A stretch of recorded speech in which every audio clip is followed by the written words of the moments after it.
ఓం శ్రీమాత్రే నమః. ఓం శ్రీ గురుభ్యో నమః. హరి ఓం. అందరికీ నమస్తే. అందరూ కూడా అమ్మవారి అనుగ్రహంతో అందరూ బాగుండాలి మనసారా అమ్మవారిని ప్రార్థిస్తూ ఉన్నాను. సౌందర్యలహరి శ్లోకాలు మొదటి శ్లోకం నుంచి కూడా మనం పారాయణ అయితే చేద్దాము. ఈ రోజున శుక్రవారం, అందులో పౌర్ణమి కూడా మధ్యాహ్నం నుంచి వచ్చింది. రేపు పూర్తిగా పౌర్ణమి ఉంది కాబట్టి మనము ఈ సౌందర్యలహరి శ్లోకాలు కనుక మనము పారాయణ చేసినట్లయితే అత్యద్భుతమైనటువంటి ఫలితములు ఉంటాయి. అందులో మాఘమాస పౌర్ణమి ఇంకా విశేషమైన రోజు అన్నమాట. అందువల్ల మనము పారాయణ చేసినట్లయితే అత్యద్భుతమైనటువంటి ఫలితములు అయితే ఉంటాయన్నమాట. ముందుగా సౌందర్యలహరిలోని మొదటి శ్లోకంతో కనుక పారాయణ చేసినట్లయితే భార్యాభర్తలు సఖ్యతగా ఉంటారు అని చెప్తూ ఉన్నారనమాట. అసలు మన సౌందర్యలహరి వింటున్నామంటే పూర్వజన సుకృతం ఉంటేనే కానీ మనం వినలేమని చెప్తూ ఉంటారనమాట. అయితే ఈ శ్లోకంతో కనుక పారాయణ ఎన్నిసార్లు చేయాలి అనేటువంటి విషయాలన్నీ కూడా మనము విని ఉన్నాం కదా. 12 రోజుల పాటు చేయాలి. తర్వాత రోజుకి 1000 సార్లు చొప్పున పారాయణ చేయాలి. ఈ విధంగా చేస్తే భార్యాభర్తలు సఖ్యతగా ఉంటారు అని చెప్తూ ఉన్నారనమాట. ముందుగా మనము శ్లోకం అయితే వింటూ పారాయణ చేద్దాము. సౌందర్యలహరి 1వ శ్లోకము. శివశక్త్యా యుక్తో యది భవతి శక్త్యః ప్రభవితుం నచేదేవం దేవో న ఖలు కుశలః స్పందితుమపి అతస్త్వామారాధ్యాం హరిహర విరించాధిభిరపి ప్రణంతుం స్తోతుం వా కథమకృత పుణ్యః ప్రభవతి. ఇది శ్లోకం అనమాట. ఇప్పుడు ఒక్కొక్క లైన్ 3 సార్లు ప్రాక్టీస్ చేస్తూ మనము చదువుదాం, పారాయణ చేస్తూ చదువుదాము. శివశక్త్యా యుక్తో యది భవతి శక్త్యః ప్రభవితుం శివశక్త్యా యుక్తో యది భవతి శక్త్యః ప్రభవితుం శివశక్త్యా యుక్తో యది భవతి శక్త్యః ప్రభవితుం నచేదేవం దేవో న ఖలు కుశలః స్పందితుమపి నచేదేవం దేవో న ఖలు కుశలః స్పందితుమపి నచేదేవం దేవో న ఖలు కుశలః స్పందితుమపి అతస్త్వామారాధ్యాం హరిహర విరించాధిభిరపి అతస్త్వామారాధ్యాం హరిహర విరించాధిభిరపి అతస్త్వామారాధ్యాం హరిహర విరించాధిభిరపి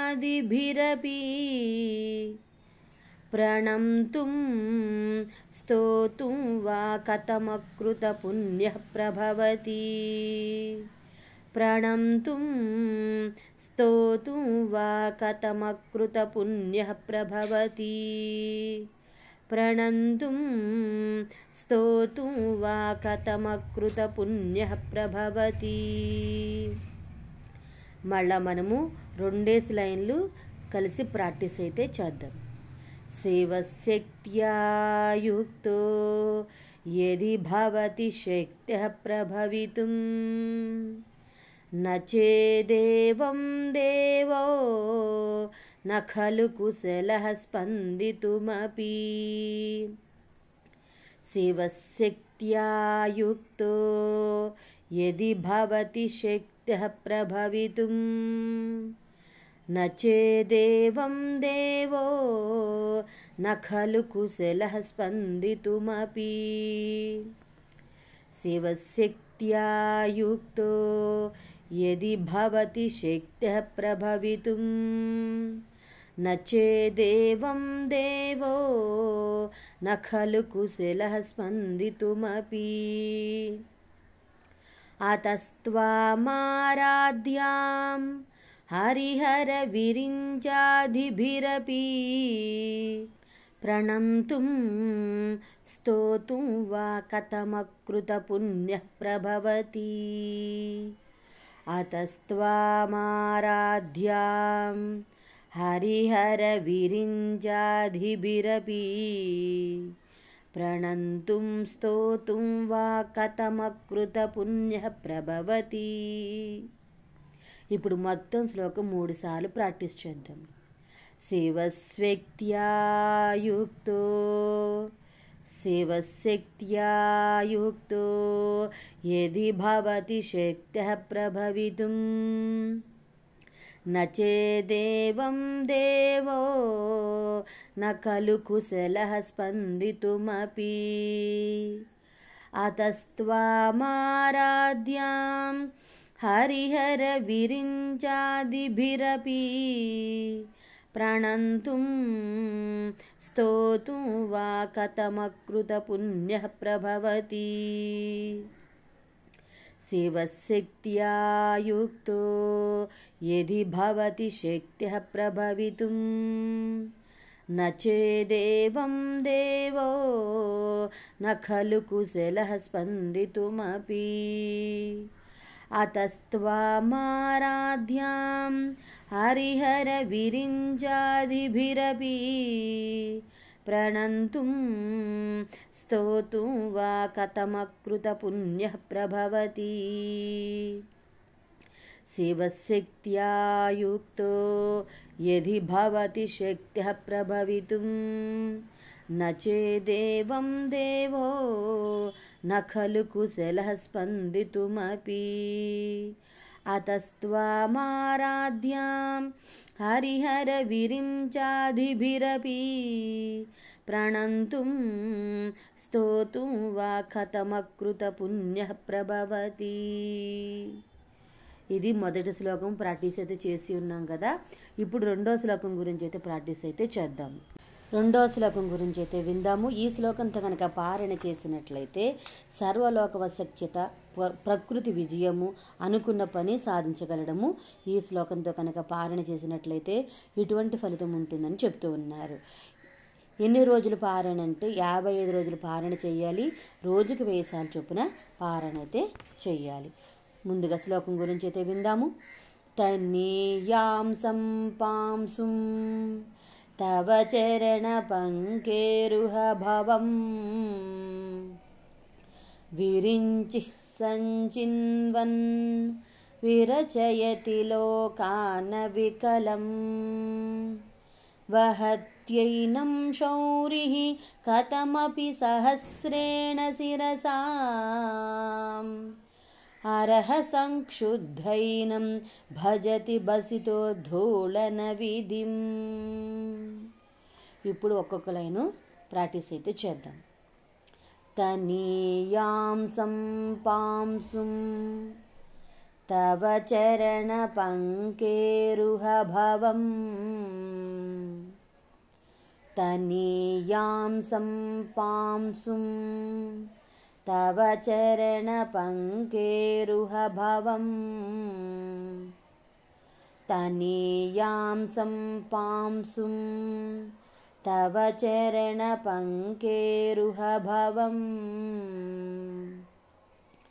విరించి సంచిన్వన్ విరచయతి లోకాన వికలం విరించి సంచిన్వన్ విరచయతి లోకాన వికలం విరించి సంచిన్వన్ విరచయతి లోకాన వికలం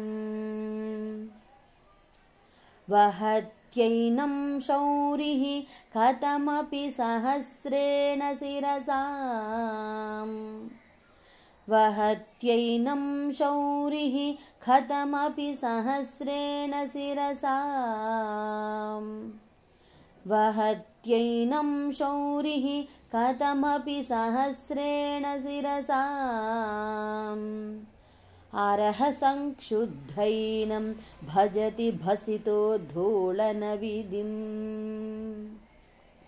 తనీయాం సంపాంసుం तव चरणपङ्केरुहभवं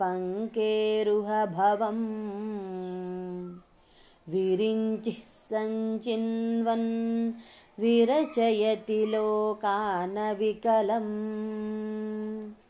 तनीयांसं पांसुं तव चरणपङ्केरुहभवं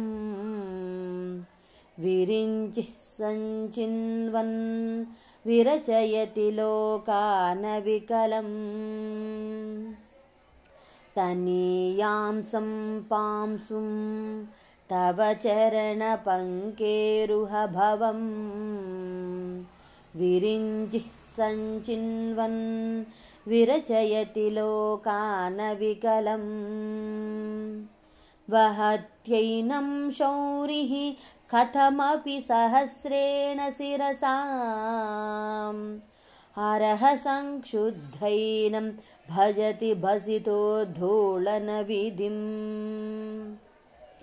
वहत्यैनं शौरिः कथमपि सहस्रेण शिरसाम् हरः संक्षुद्धैनं भजति भसितोद्धूलनविधिम् वहत्यैनं शौरिः कथमपि सहस्रेण शिरसाम् हरः संक्षुद्धैनं भजति भसितोद्धूलनविधिम्। ఇప్పుడు మొత్తము శ్లోకము పారాయణైతే చేద్దాం. తనీయాంసం పాంసుం తవ చరణపంకేరుహభవం విరించిః సంచిన్వన్ విరచయతి లోకానవికలం వహత్యైనం శౌరిః కథమపి సహస్రేణ శిరసా हरः संक्षुद्धैनं भजति भसितोद्धूलनविधिम् तनीयांसं पांसुं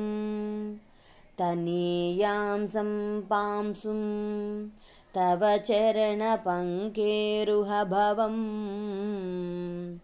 विरिञ्चिः सञ्चिन्वन् विरचयति लोकानविकलम् वहत्यैनं शौरिः कथमपि सहस्रेण शिरसाम् हरः संक्षुद्धैनं भजति भसितोद्धूलनविधिम्।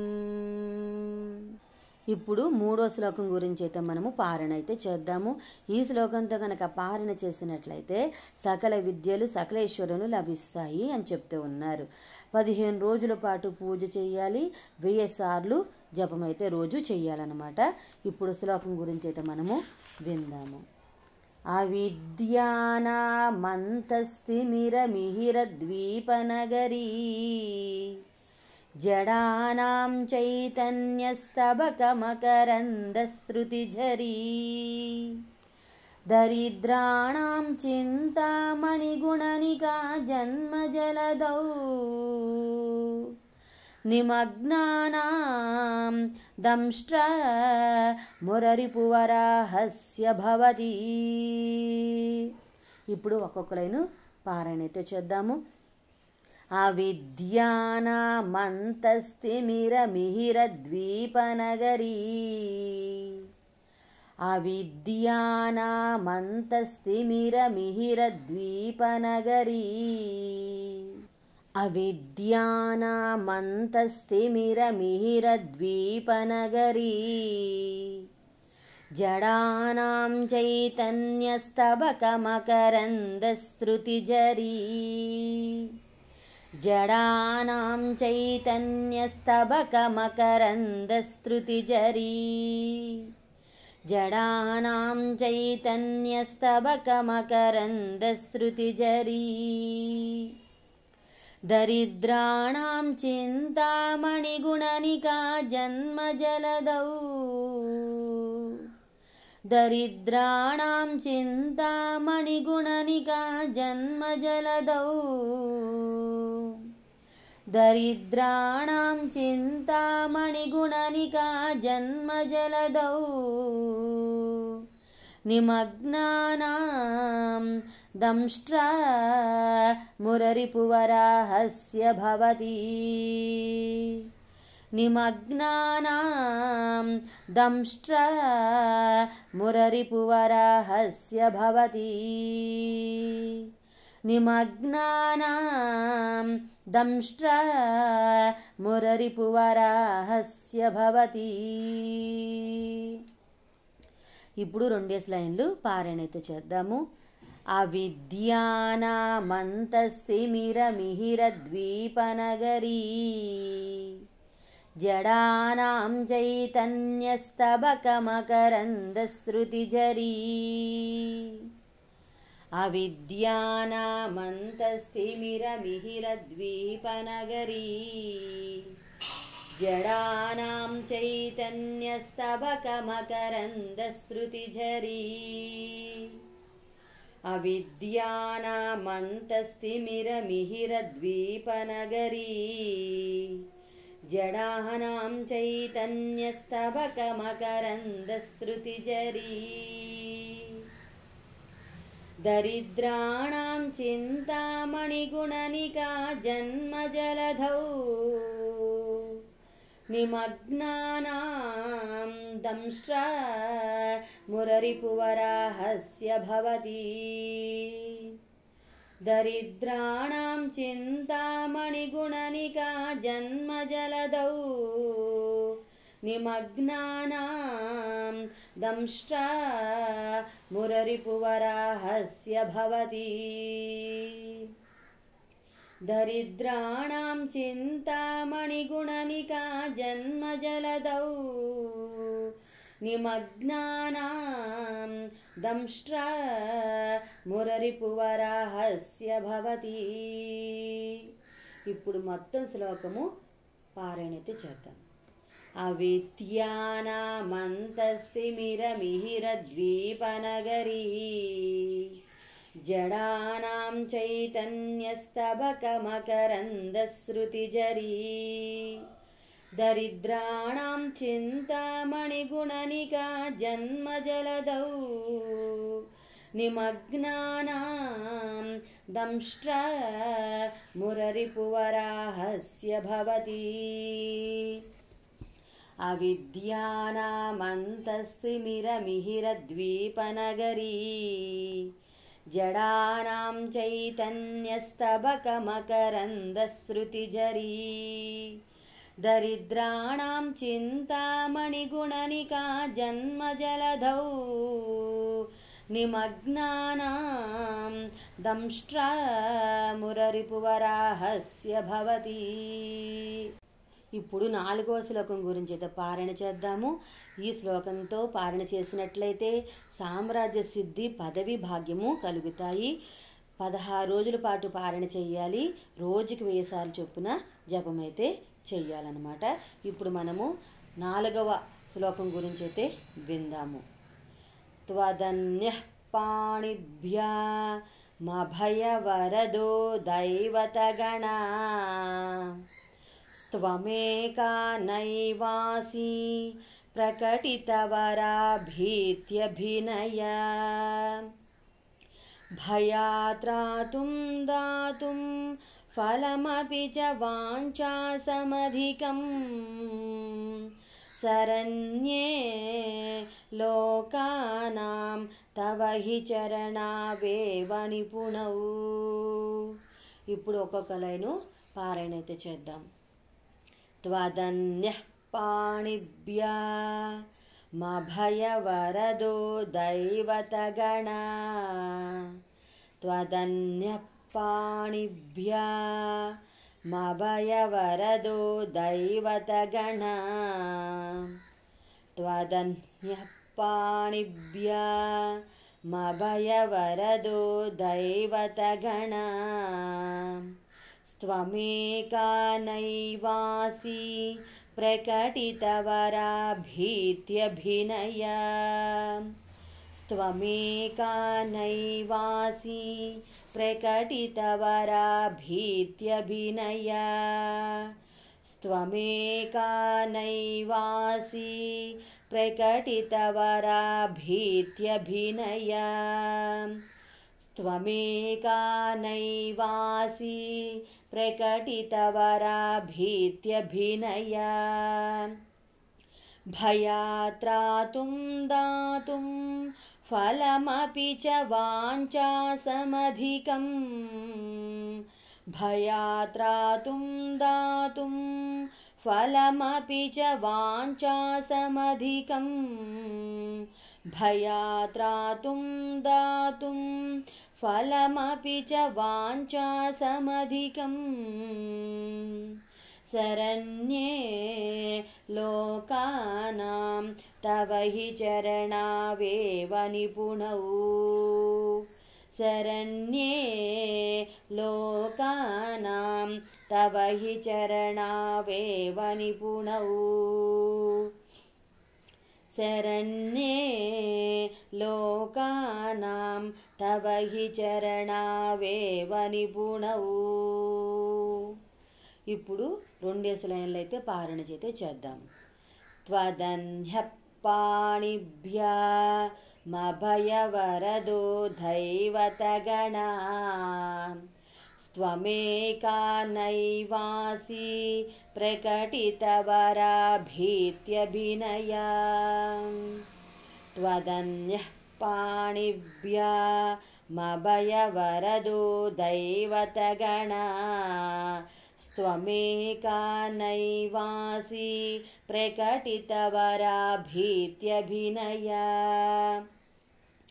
त्वदन्यः पाणिभ्यामभयवरदो दैवतगणा त्वमेका नैवासि प्रकटितवराभीत्यभिनया भयात्रातुं दातुं फलमपि च वाञ्छासमधिकम् शरण्ये लोकानां तव हि चरणावेव निपुणौ भयात्रातुं दातुं फलमपि च वाञ्छासमधिकम् शरण्ये लोकानां तव हि चरणावेव निपुणौ ఇప్పుడు మొత్తం శ్లోకము పారాయణ చేద్దాము. త్వదన్యః పాణిభ్యామభయవరదో దైవతగణా त्वमेका नैवासि प्रकटितवराभीत्यभिनया भयात्रातुं दातुं फलमपि च वाञ्छासमधिकम् शरण्ये लोकानां तव हि शरणावेव निपुणौ शरण्ये लोकानां तव हि चरणावेव निपुणौ त्वदन्यः पाणिभ्यामभयवरदो दैवतगणा त्वमेका नैवासि प्रकटितवराभीत्यभिनया भयात्रातुं दातुं फलमपि च वाञ्छासमधिकम् शरण्ये लोकानां तव हि चरणावेव निपुणौ त्वदन्यः पाणिभ्यामभयवरदो दैवतगणा त्वमेका नैवासि प्रकटितवराभीत्यभिनया भयात्रातुं दातुं फलमपि च वाञ्छासमधिकम् शरण्ये लोकानां तव हि चरणावेव निपुणौ ఇప్పుడు 5వ శ్లోకం గురించి అయితే మనం విందాము. ఇది ఈ శ్లోకంతో కనుక పారణ చేసినట్లయితే సకల జన సన్మోహనము, స్త్రీలకు పురుష వశీకరణము అని చెప్తూ ఉన్నారు. 8 రోజుల పాటు జపం చేయాలి. రోజుకి 2000 సార్లు జపం అయితే చేయాలన్నమాట. ఇప్పుడు శ్లోకం గురించి అయితే విందాము. హరిస్త్వామారాధ్య ప్రణతజన సౌభాగ్యజననీం పురాణారీ భూత్వా पुररिपुमपि क्षोभमनयत् स्मरोऽपि त्वां नत्वा रतिनयनलेह्येन वपुषा मुनीनामप्यन्तः प्रभवति मोहाय महताम्. ఇప్పుడు ఒక్కొక్క లైను పారణైతే చేద్దాము. హరిస్త్వామారాధ్య ప్రణత జన సౌభాగ్య జననీ హరిస్త్వామారాధ్య ప్రణత జన సౌభాగ్య జననీ హరిస్త్వామారాధ్య ప్రణత జన సౌభాగ్య జననీ పురానారీ భూత్వా పురరిపుమపి క్షోభమనయత్ పురానారీ భూత్వా పురరిపుమపి క్షోభమనయత్ పురానారీ భూత్వా పురరిపుమపి క్షోభమనయత్ స్మరోऽపి త్వాం నత్వా రతినయనలేహేన వపుషా మునీనామప్యంతః ప్రభవతి మోహాయ మహతాम्. స్మరోऽపి త్వాం నత్వా రతినయనలేహేన వపుషా స్మరోऽపి త్వాం నత్వా రతినయనలేహేన వపుషా మునీనామప్యంతః ప్రభవతి మోహాయ మహతాम्. మునీనామప్యంతః ప్రభవతి మోహాయ మహతాम्. మునీనామప్యంతః ప్రభవతి మోహాయ మహతాम्. హరిస్త్వామారాధ్య ప్రణత జన సౌభాగ్య జననీ పురానారీ భూత్వా పురరిపుమపి క్షోభమనయత్ స్మరోऽపి త్వాం నత్వా రతినయనలేహేన వపుషా మునీనామప్యంతః ప్రభవతి మోహాయ మహతాम्.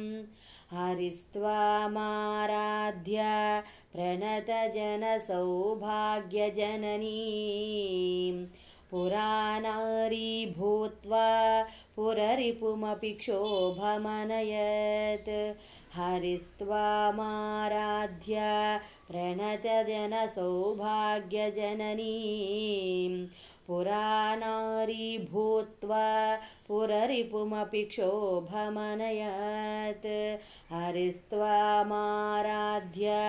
ప్రణత జన సౌభాగ్య జననీ పురానారీ భూత్వా పురరిపుమపి క్షోభమనయత్ స్మరోऽపి త్వాం నత్వా రతినయనలేహేన వపుషా మునీనామప్యంతః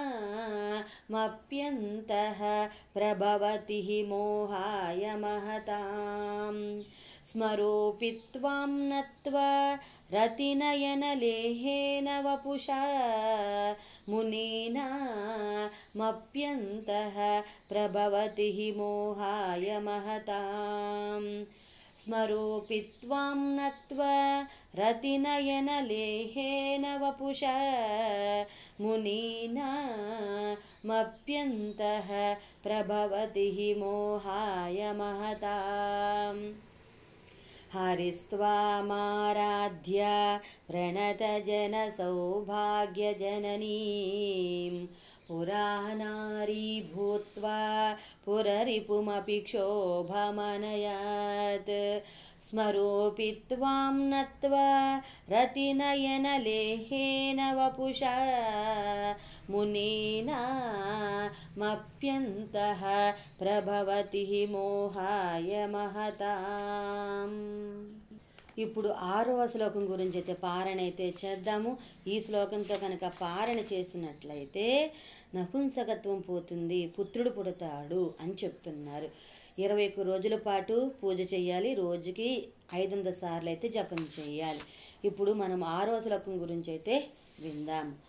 ధనుష్పౌష్పం మౌర్వి మధుకరమయి పంచవిశికాః వసంతః సామంతో మలయమరుదాయోధనరతః తథాపేక్ష్యః సర్వం హిమగిరిసుతే కామపి కృపాం అపాంగాత్తే లద్వా జగదిదమనంగో విజయతే. ఇప్పుడు ఒక్కొక్క లైన్ అయితే ప్రాక్టీస్ చేద్దాం. ధను పౌష్పం మౌర్వి మధుకరమయీ పంచవిశికాః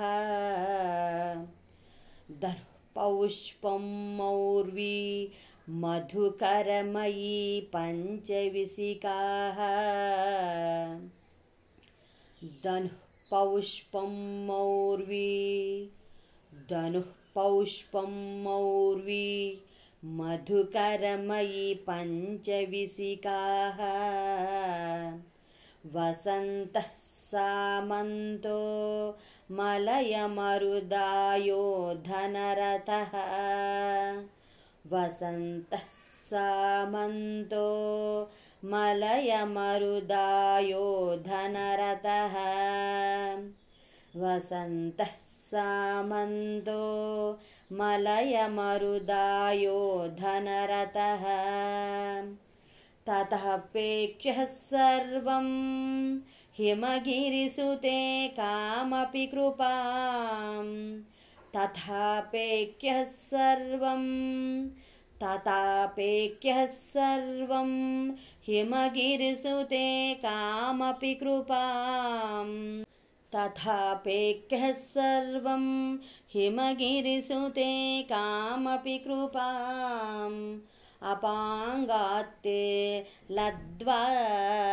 జగదిదమనంగో విజయతే అపాంగాత్తే లద్వా జగదిదమనంగో విజయతే అపాంగాత్తే లద్వా జగదిదమనంగో విజయతే.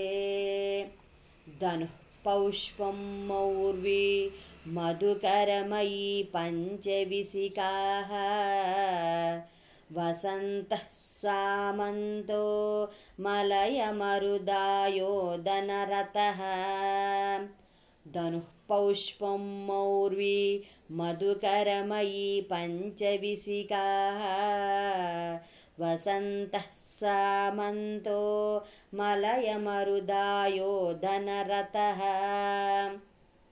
తథాపేక్ష్యః సర్వం హిమగిరిసుతే కామపి కృపాం అపాంగాత్తే లద్వా జగదిదమనంగో విజయతే తథాపేక్ష్యః సర్వం హిమగిరిసుతే కామపి కృపాం అపాంగాత్తే లద్వా జగదిదమనంగో విజయతే. ధను పౌష్పం మౌర్వి మధుకరమయీ పంచవిశికాః వసంతః సామంతో మలయమరుదాయోధనరతః తథాపేక్ష్యః సర్వం హిమగిరిసుతే కామపి కృపాం అపాంగాత్తే లద్వా జగదిదమనంగో విజయతే. ధను పౌష్పం మౌర్వి మధుకరమయీ పంచవిశికాః వసంతః సామంతో మలయమరుదాయోధనరతః తథాపేక్ష్యః సర్వం హిమగిరిసుతే కామపి కృపాం అపాంగాత్తే లద్వా జగదిదమనంగో విజయతే. ఇప్పుడు 7వ శ్లోకం గురించి అయితే విందాము. ఈ శ్లోకంతో కనుక పారణ చేసినట్లయితే శత్రు జయము అని చెప్తున్నారు. 45 రోజుల పాటు పారణ చేయాలి. రోజుకి 1000 సార్లు చొప్పున పారణ అయితే చేయాలన్నమాట. ఇప్పుడు శ్లోకం అయితే విందాము. క్వణత్కాంచీదామ కరికలభకుంభస్తననథ పరీక్షీణా మధ్యే పరిణతచరచంద్రవదనా ధనుర్బాణాన్ పాసం శృణిమపి దదానా కరతలైః పురస్తాదాస్తాం నః పురమదితురాహో పురుషిక. ఇప్పుడు ఒక్కొక్కరైనా కూడా పారణ అయితే చేద్దాము. క్వణత్కాంచీదామ కరికలభకుంభస్తననత క్వణత్కాంచీదామ కరికలభకుంభస్తననత క్వణత్కాంచీదామ కరికలభకుంభస్తననత పరీక్షీణా మధ్యే పరిణతచరచంద్రవదనా పరీక్షీణా మధ్యే పరిణతచరచంద్రవదనా పరీక్షీణా మధ్యే పరిణతచరచంద్రవదనా ధనుర్బాణాన్ పాసం శృణిమపి దదానా కరతలైః ధనుర్బాణాన్ పాసం శృణిమపి దదానా కరతలైః ధనుర్బాణాన్ పాసం శృణిమపి దదానా కరతలైః పురస్తాదాస్తాం నః పురమదితురాహో పురుషిక పురస్తాదాస్తాం నః పురమదితురాహో పురుషిక పురస్తాదాస్తాం నః పురమదితురాహో పురుషిక క్వణత్కాంచీదామ కరికలభకుంభస్తననత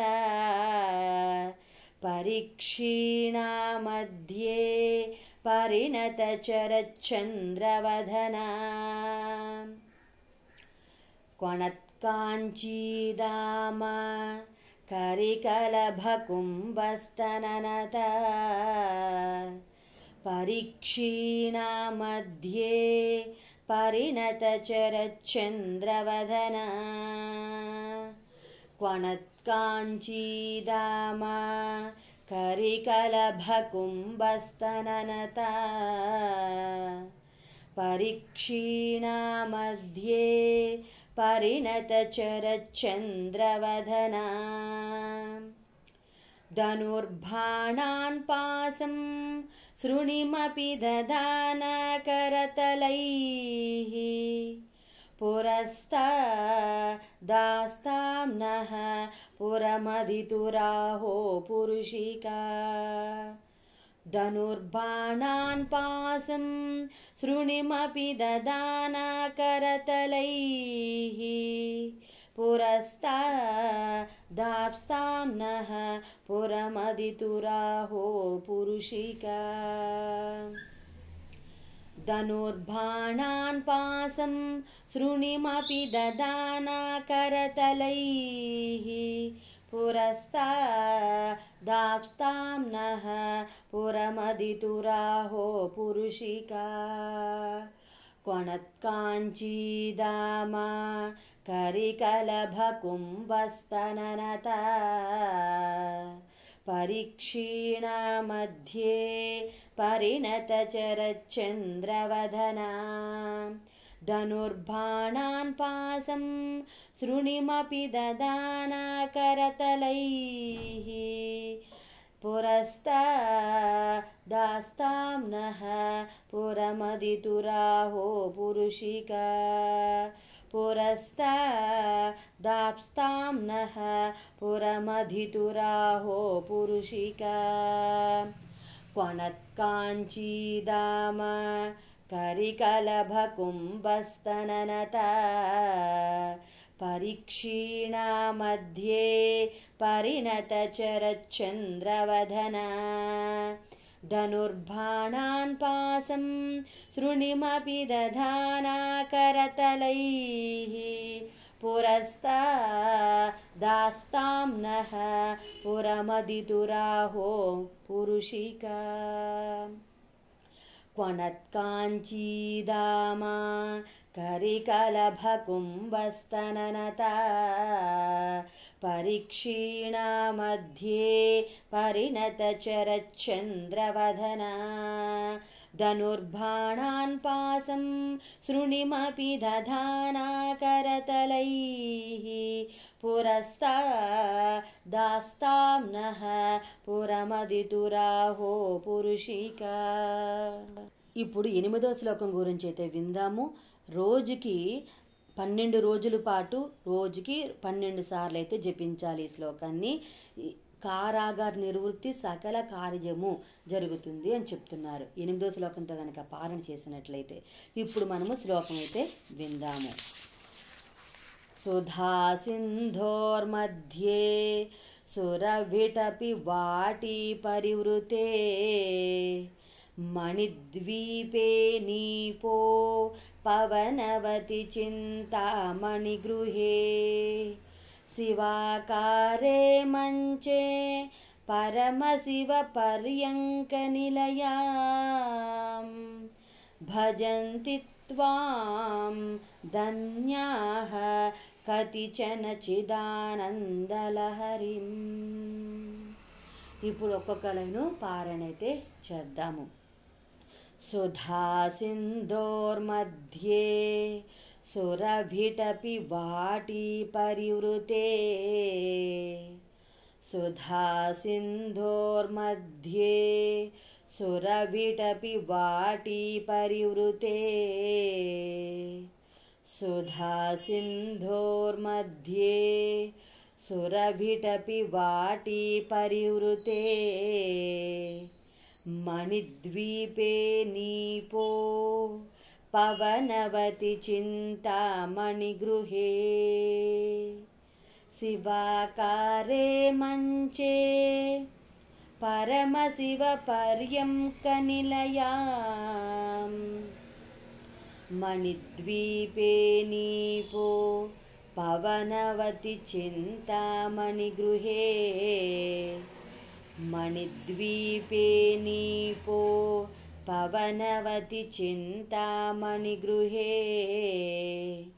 మణిద్వీపే నీపో పవనవతి చింతామణిగృహే శివాకారే మంచే పరమశివ పర్యంక నిలయాం శివాకారే మంచే పరమశివ పర్యంక నిలయాం శివాకారే మంచే పరమశివ పర్యంక నిలయాం శివాకారే మంచే పరమశివ పర్యంక నిలయాం భజంతి త్వాం ధన్యాః కతిచన చిదానందలహరిం భజంతి త్వాం ధన్యాః కతిచన చిదానందలహరిం భజంతి త్వాం ధన్యాః కతిచన చిదానందలహరిం భజంతి త్వాం ధన్యాః కతిచన చిదానందలహరిం సుధా సింధోర్मध्ये సురభిటపి వాటి పరివృతే మణిద్వీపే నీపో పవనవతి చింతామణిగృహే సుధా సింధోర్मध्ये సురభిటపి వాటి పరివృతే మణిద్వీపే నీపో పవనవతి చింతామణిగృహే సుధా సింధోర్मध्ये सुरविटपि वाटी परिवृते मणिद्वीपे नीपो पवनवति चिन्तामणिगृहे शिवाकारे मञ्चे परमशिवपर्यङ्कनिलयां भजन्ति त्वां धन्याः कतिचन चिदानन्दलहरीं शिवाकारे मञ्चे परमशिवपर्यङ्कनिलयां भजन्ति त्वां धन्याः कतिचन चिदानन्दलहरीं शिवाकारे मञ्चे परमशिवपर्यङ्कनिलयां भजन्ति त्वां धन्याः कतिचन चिदानन्दलहरीं सुधासिन्धोर्मध्ये सुरभिटपि वाटी परिवृते मणिद्वीपे नीपो पवनवति चिन्तामणिगृहे शिवाकारे मञ्चे परमशिवपर्यङ्कनिलयां भजन्ति त्वां धन्याः कतिचन चिदानन्दलहरीं सुधासिन्धोर्मध्ये सुरभिटपि वाटी परिवृते मणिद्वीपे नीपो पवनवति चिन्तामणिगृहे शिवाकारे मञ्चे परमशिवपर्यङ्कनिलयां भजन्ति त्वां धन्याः कतिचन चिदानन्दलहरीं ఇప్పుడు 9వ శ్లోకం గురించి అయితే మనము విందాము. ఈ శ్లోకంతో కనుక పారాయణ చేసినట్లయితే పంచభూతములను జయించుట అనేది మనకి సిద్ధిస్తుందన్నమాట. రోజుకి 1000 సార్లు అయితే జపం చేయాలి, 10 రోజులైతే చేయాలన్నమాట. ఇప్పుడు శ్లోకం అయితే విందాము. మహిం మూలాధారే కమపి మణిపూరే హుతవహం స్థితం స్వాదిష్టానే హృది మరుతమాకాశముపరి మనోపి భ్రూమధ్యే సకలమపి భిత్వా కులపథం సహస్రారే పద్మే సహరహసి పత్యా విహరసే. ఇప్పుడు ఒక్కొక్క లైన్ కూడా పారాయణ అయితే చేద్దాము. మహిం మూలాధారే కమపి మణిపూరే హుతవహం మహిం మూలాధారే కమపి మణిపూరే హుతవహం మహిం మూలాధారే కమపి మణిపూరే హుతవహం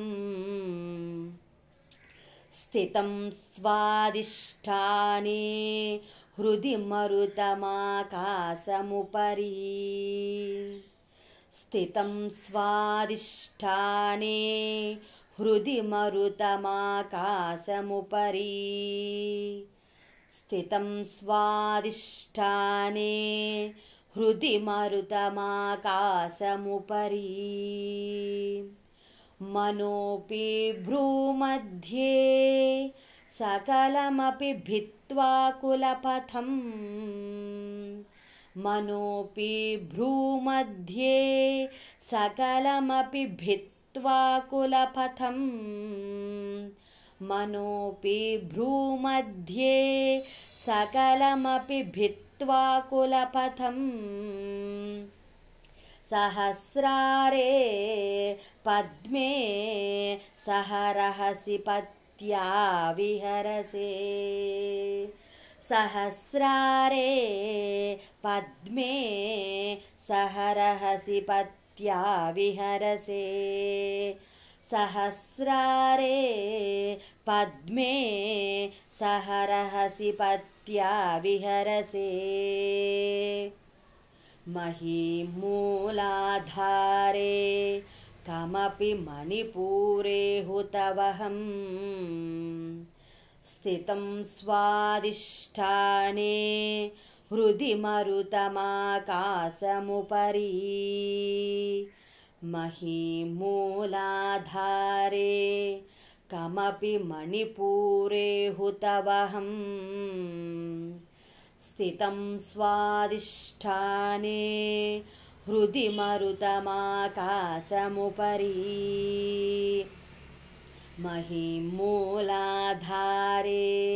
कमपि मणिपूरे हुतवहं स्थितं स्वादिष्ठाने हृदि मरुतमाकाशमुपरि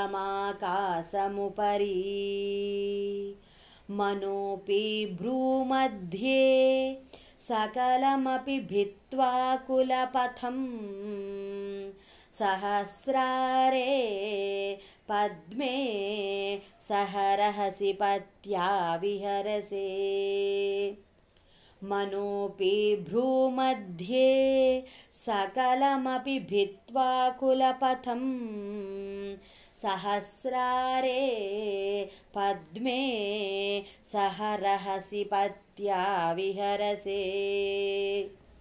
ఇప్పుడు మొత్తం శ్లోకము పారాయణైతే చేద్దాము. మహీమూలాధారే కమపి మణిపూరే హుతవహం స్థితం స్వాదిష్టానే హృది మరుతమాకాశముపరి मनोऽपि भ्रूमध्ये सकलमपि भित्त्वा कुलपथं सहस्रारे पद्मे सहरहसि पत्या विहरसे महीमूलाधारे कमपि मणिपूरे हुतवहं स्थितं स्वादिष्ठाने हृदि मरुतमाकाशमुपरि मनोऽपि भ्रूमध्ये सकलमपि भित्त्वा कुलपथं सहस्रारे पद्मे सहरहसि पत्या విహరసే. ఇప్పుడు 10వ శ్లోకం గురించి అయితే విందాము. ఈ శ్లోకంతో కనుక పారాయణ చేసినట్లయితే వీర్య వృద్ధి, స్త్రీలకు రజోదర్శనము జరుగుతుందని చెప్తూ ఉన్నారు. ఈ శ్లోకాన్ని రోజుకి 6 రోజుల పాటు పూజ చేసి రోజుకి 1000 సార్లు చొప్పున పారాయణ అయితే చేయవలసి ఉంటుందన్నమాట. ఇప్పుడు శ్లోకం అయితే విందాం. सुधाधारासारैश्चरणयुगलान्तर्विगलितैः प्रपञ्चं सिञ्चन्ति पुनरपि रसाम्नायमहसा अवाप्य त्वां भूमिं भुजगनिभमध्युष्टवलयं समात्मानं कृत्वा స్వపిషికులకుండే కుహరిణి. ఇప్పుడు ఒక్కొక్క లైను పారాయణ అయితే చేద్దాం. సుధాధారాసారై చరణయుగళాంతర్విగళితైః సుధాధారాసారై చరణయుగళాంతర్విగళితైః सुधाधारासारै चरणयुगलान्तर्विगलितैः प्रपञ्चं सिञ्चन्ति पुनरपि रसाम्नायमहसा प्रपञ्चं सिञ्चन्ति पुनरपि रसाम्नायमहसा प्रपञ्चं सिञ्चन्ति पुनरपि रसाम्नायमहसा प्रपञ्चं सिञ्चन्ति पुनरपि रसाम्नायमहसा अवाप्य त्वां भूमिं भुजगनिभमध्युष्टवलयम् अवाप्य त्वां भूमिं भुजगनिभमध्युष्टवलयम् अवाप्य त्वां भूमिं भुजगनिभमध्युष्टवलयं समात्मानं कृत्वा स्वपिशिकुलकुण्डे कुहरिणी